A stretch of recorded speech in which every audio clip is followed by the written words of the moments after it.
अस्सलामुअलैकुम दोस्तों, सजाद खान जुदून ऑफिशियल यूट्यूब चैनल के प्रोग्राम आओ सच बोलें के साथ मैं हूं आपका मेज़बान अवैस खान जदून। हस्बे मामूल प्रोग्राम के मेहमान सजाद खान जदून हैं, जिनसे हम मुल्की सियासत, इक़्तिसादियात और हस्बे इख्तलाफ के हुकूमत के ख़िलाफ़ एहतजाजी सरगर्मियों और मुमकिना लॉन्ग मार्च पर गुफ्तगू करेंगे। अस्सलामुअलैकुम सर। वालेकुम अस्सलाम। इस वक्त सियासत में बहुत हलचल मची हुई है। कहीं फ़ॉरेन फंडिंग में खुद बुद की ख़बरें हैं, कहीं लॉन्ग मार्च और कहीं धरने दिए जाने के इम्कानात हैं। और सिंध असम्बली के बाहर तो जमात इस्लामी बल्दियाती तरमीन के हवाले से कई दिनों से धरने पर बैठी है। आप इन सारे मामलात को कैसे देखते हैं? देखिए, जमहूरी ममालिक में तकरीर और तहरीर की आज़ादी होती है। शहरी जब चाहे मुस्बत अंदाज में हुकूमती इक़दामात पर तनकीद कर सकते हैं और राय भी दे सकते हैं। जमहूरी निज़ाम में आप किसी भी शहरी की ज़ुबान बंदी नहीं कर सकते। जमहूरी ममालिक में शहरी को हासिल आज़ादी और हुकूमती मामलात पर एहतजाज करने की छूट को जमहूरियत का हुस्न कहा जाता है। लेकिन हमारे यहाँ जमहूरियत को इतना बदसूरत कर दिया गया है, यह हसीन के बजाय चुड़ैल ज़्यादा लगती है। अब हालात ये हो गए हैं, बाज़ अनासिर सदारती निज़ाम और बाज़ आमिराना हुकूमत की खूबियाँ बयान करने पर तुले हुए हैं। और मज़े की बात यह है कि जमहूरी निज़ाम को हमारे मुल्क में बदसूरत बनाने का सहरा भी उन्हीं अफराद के सर है जो हुकूमत में हो तो उन्हें जमहूरी आज़ादियाँ नापसंद होती हैं कि उनके खिलाफ एहतजाज न किया जाए। और जब यही सियासी जमातें हिज़्ब इख्तिलाफ का हिस्सा होती हैं तो वो हुकूमत के खिलाफ हर जायज़ और नाजायज़ हरबे को अपना जमहूरी हक समझ बैठती हैं। PDM जमातें मार्च और पीपल्स पार्टी फरवरी में लॉन्ग मार्च करने का इरादा रखती है। ये इन जमातों का अपना मामला है, मार्च करें या ना करें, लेकिन ये इस्लामाबाद की तरफ मार्च करने का इरादा क्यों रखती हैं, इन मकासद को भी समझना होगा। वो कौन से मकासद हैं जिनकी तरफ आप इशारा कर रहे हैं? मैं इशारा नहीं बल्कि वाज़े अल्फाज में कह रहा हूं कि PDM और पीपल्स पार्टी लॉन्ग मार्च अवामी बहबूद के लिए नहीं बल्कि अपनी खोई हुई सियासी साख को बहाल करने के लिए कर रही है।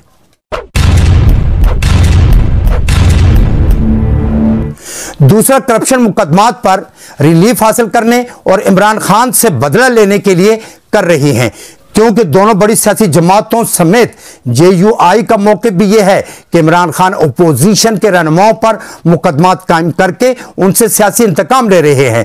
इसीलिए हुकूमत को जवाब देने और सियासी तौर पर खुद को जिंदा रखने के लिए दोनों सियासी धड़े सियासी कुव्वत का मुजाहरा करने के लिए पर तोड़ रहे हैं।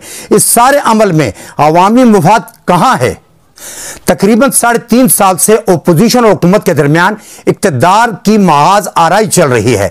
अवामी परेशानियों और तकलीफ की फिक्र अगर हुकूमत को नहीं तो फिर ओपोजिशन को भी इसका अदराक नहीं।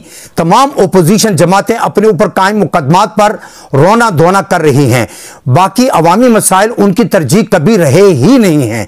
रही बात हुकूमत की तो उसने भी अपना सारा वक्त ओपोजिशन को दबाने और जवाबी वार करने में सर्फ किया है। वफाकी वज़ीर इत्तलात फवाद चौधरी का कहना है कि महंगाई की वजह से इमरान खान की मज़मूलियत में कमी का तासुर गलत है। मैं अपने कई प्रोग्राम में वाज़ेह तौर पर कह चुका हूं कि इमरान खान ज़ाती हैसियत में एक अच्छे इंसान हैं और कौम मुल्क का दर्द रखते हैं अपने दिल में। लेकिन साबिका हुकूमतों ने बरसों तक जिस अंदाज से मुल्क को नुकसान पहुंचाया है, उस नुकसान का अजाला होने में वक्त लगेगा। हालात इस डगर पर हैं कि बदउनवान सियासतदान और मीडिया से ताल्लुक़ रखने वाली कई अहम शख्सियात इस वक्त इमरान खान की मुखालफत में एक पेज पर हैं।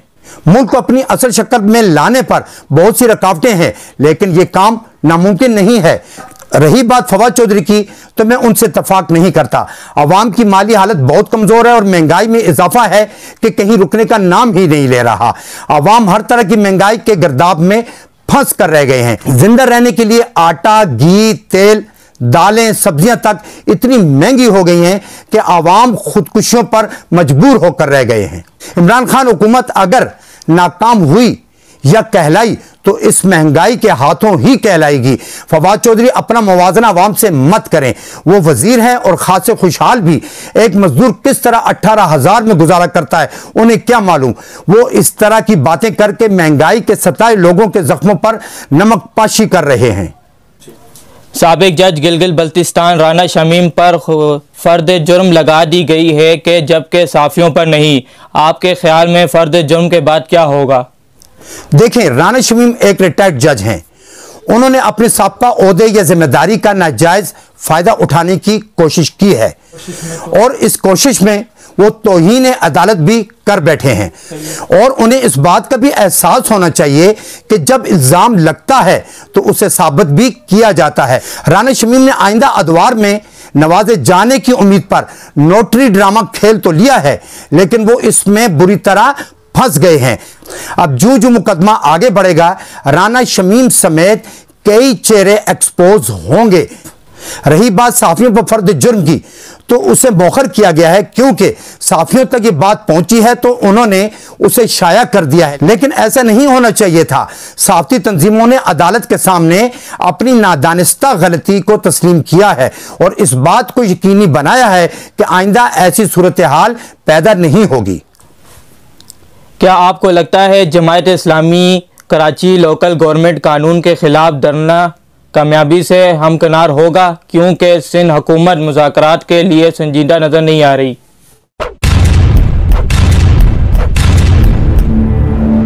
कामयाबियां और नाकामियां तो जिंदगी का हिस्सा होती हैं, लेकिन उसूली सियासत हो या उसूलों पर जिंदगी गुजारने का मामला, हर हाल में ऐसे उसूल अपनाने चाहिए कि फायदा कुछ मखसूस अफराद को नहीं बल्कि इज्तिमाई होना चाहिए।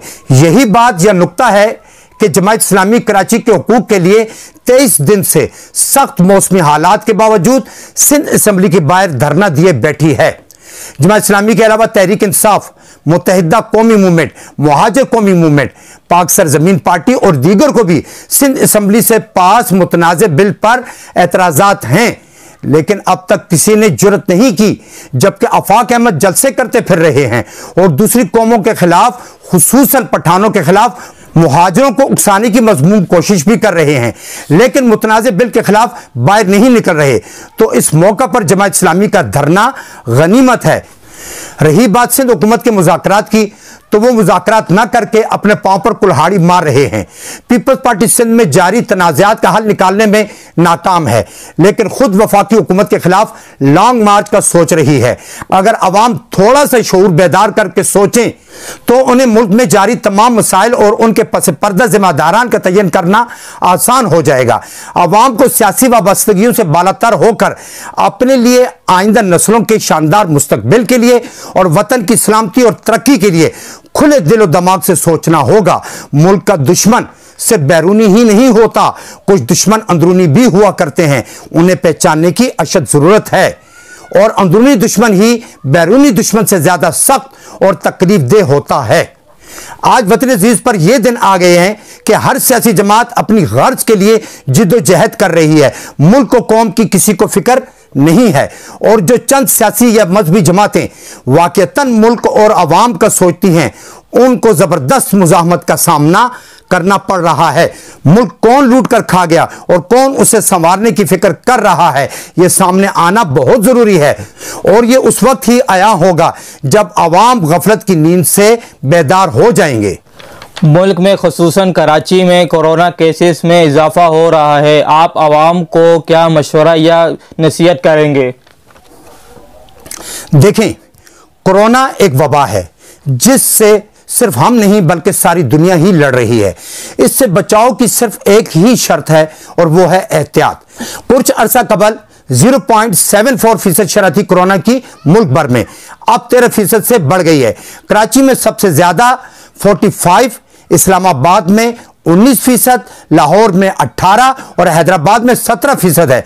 कराची वस्ती और इस्लामाबाद में स्मार्ट लॉकडाउन तक लगाना पड़ गया है।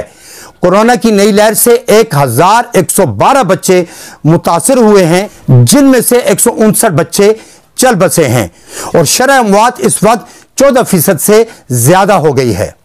अब हमने ये सोचना है कि हमने कोरोना के साथ जिंदगी गुजारनी है या सेहतमंद जिंदगी गुजारनी है। अगर सेहतमंद जिंदगी गुजारनी है हमें कुछ एहतियातें भी करनी पड़ेंगी और अपने रोजमर्रा मामलात को कुछ अरसे के लिए बालाए ताक भी रखना पड़ेगा।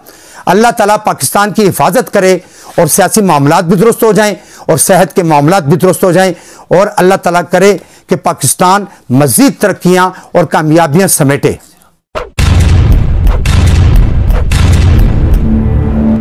दोस्तों, आज हमने अपने मेहमान के साथ सैर हासिल गुफ्तगू की है। अगले प्रोग्राम तक के लिए इजाज़त दीजिए। अल्लाह हाफिज़।